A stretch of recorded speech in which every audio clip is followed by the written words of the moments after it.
தஞ்சை மாவட்டத்தில் பெய்த தொடர் கனமழை காரணமாக வடிகாலில் உடைப்பு ஏற்பட்டு தலையாமங்கம், குலமங்கலம், நெய்வாசல் உள்ளிட்ட 6 கிராம விளைநிலங்களில் வெள்ளம் புகுந்தது. இதனால் 1500 ஏக்கர் சம்பா நெற்பயிர்கள் நீரில் மூழ்கி சேதமடைந்துள்ளதால் ஏக்கருக்கு சுமார் 30,000 ரூபாய் வரை நஷ்டம் ஏற்பட்டுள்ளதாக விவசாயிகள் வேதனை தெரிவித்துள்ளனர். தடவைக்கு தடவை மழை பெஞ்சாலுமே, ஒரு சின்ன மழை பெஞ்சாலுமே இந்த இடத்துல உடைப்பு ஏற்படுது. இதற்கு காரணம் இந்த கொடி போல மண்டி இருக்க அந்த கொடி, நாணல் இதெல்லாம் அழிக்க கிடையாது. இது வரையிலையும் கிட்டத்தட்ட ஒரு 1500 ஏக்கர் இந்த இடத்துல நடுறோம். ஒரு சின்ன மழை பெஞ்சா கூட இந்த இடத்துல உடைப்பு ஏற்பட்டு போயிடுது. உடைப்பு ஏற்பட்டாலும் ஒரு அரசு அதிகாரிகளோ யாருமே இதை கவனம் செலுத்துறது கிடையாது.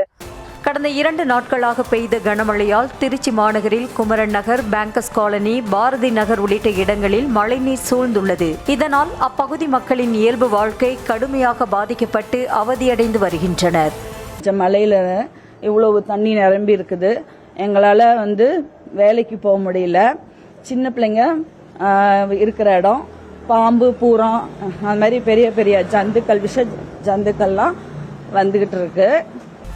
கனமழை காரணமாக திருச்சி ஜங்ஷன் ரயில் நிலையத்தில் பயணிகள் நடைமேடைக்கு நடந்து செல்லும் சுரங்கப்பாதையில் சுமார் 1 அடிக்கு மேல் தண்ணீர் தேங்கி உள்ளது. இதனால் சுரங்கப்பாதையில் நடந்து செல்ல முடியாமல் மக்கள் சிரமத்திற்கு உள்ளாகியுள்ளனர்.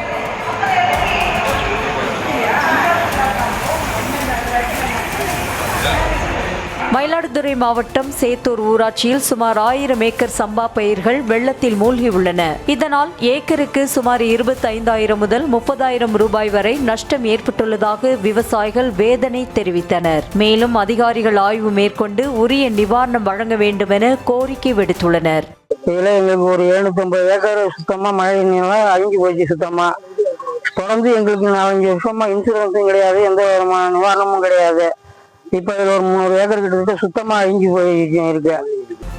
கடலூர் மாவட்டம் காட்டுமன்னார் கோவில், கண்டமங்கலம், குறுங்குடி, மடப்புரம் உள்ளிட்ட 16க்கும் மேற்பட்ட கிராமங்கள் முழுமையாக நீரில் மூழ்கியுள்ளது. அத்தியாவசிய பொருட்களின்றி தவிக்கும் மக்களை தீயணைப்புத் துறையினர் படகுகள் மூலம் மீட்டு முகாம்களில் தங்க வைத்துள்ளனர். மேலும் 10,000 ஏக்கர் சம்பா சாகுபடி நீரில் மூழ்கியதால் விவசாயிகள் கடும் நஷ்டம் ஏற்பட்டுள்ளதாக வேதனை தெரிவித்தனர்.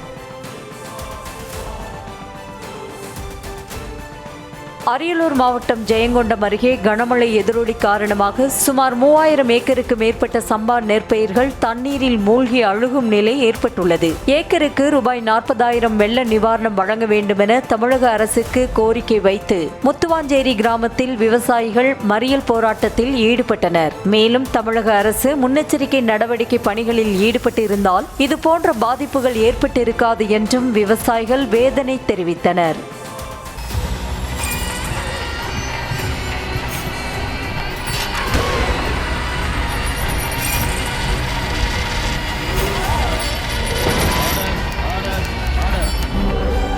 நிகழ்தகவு குற்றங்களின் மறுபரிமாணம். நாள்தோறும் இரவு 10 மணிக்கு இணைந்திருங்கள் நமது நியூஸ் தமிழ் தொலைக்காட்சியோடு.